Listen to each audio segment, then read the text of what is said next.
if you want your organisation to be able to transform itself, I think one of the really key parts is about being able to relinquish an element of control.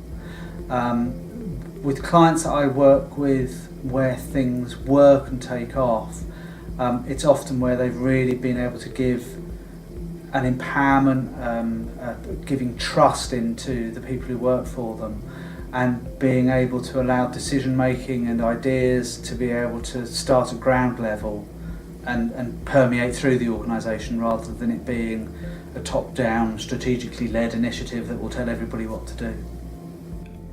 I suspect, I'm talking from a SaaS perspective, from a SaaS vendor perspective, so let's put that into perspective. I think digital transformation is a huge, varied topic that covers technology, it covers people, it covers process. But I guess let me comment firstly from a technology perspective. And for me, digital transformation is pretty much comes down to three things in terms of understanding the capabilities or enablers that you need. So one is a way of understanding data, right? So digital is about just understanding another form of data, and it's a huge form of big data in terms of web sessions, location data. These things come from digital areas. So it's a big data area. That's one thing. So managing that is essential. Secondly, turning that information into information that makes sense is key, because data without intelligence is a waste of time. So you need the information to be able to turn it into insight, to understanding, to be able to interpret that.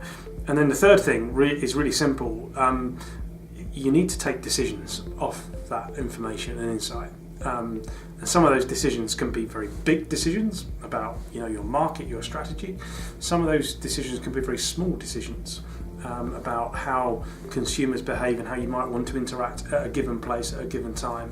So really managing the extent of how you implement decisions off that information and data is probably the bit that people don't spend enough time on. So there's lots of data, great, that's brilliant, lots of data, brilliant. Well, we want some of that information. Well, it's a bit harder to get out the data because we're managing all this big data. But actually making the decisions is probably the key thing. So actually, if you think about it the other way around, what decisions am I going to make first, and then look back at what information I need, and then what data is going to supply that, that's probably a better way to look at it. The critical enablers are, first of all, the people. The human capital of companies is what really makes it or break it.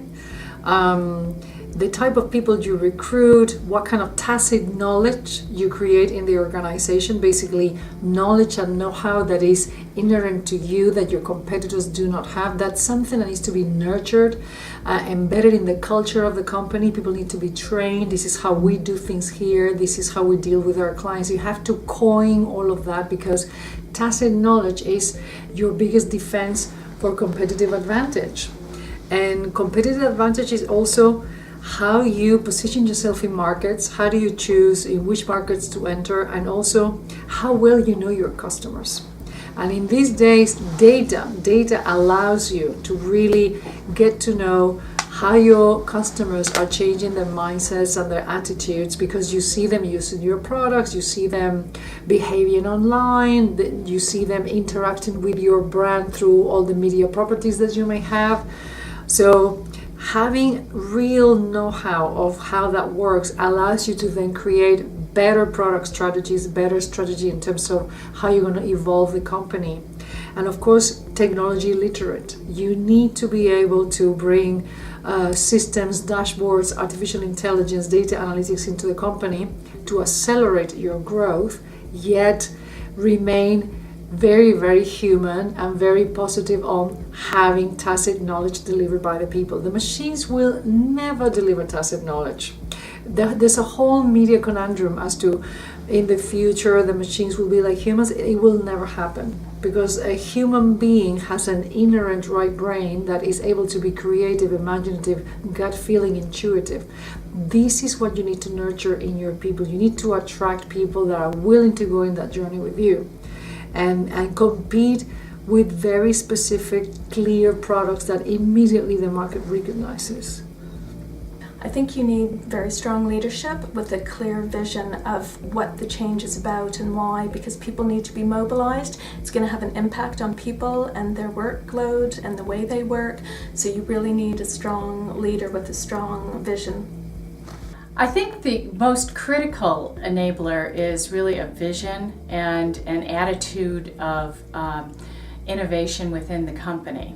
You know, so it really is something that requires a different way of working, a different way of thinking, doing what if, questioning, and engaging your clients very much in that journey. So I think that would be the most important enabler. Obviously, the technical capabilities and being able to execute at pace, you know, are clearly required. But I think it has to start with that vision and the commitment across the organization.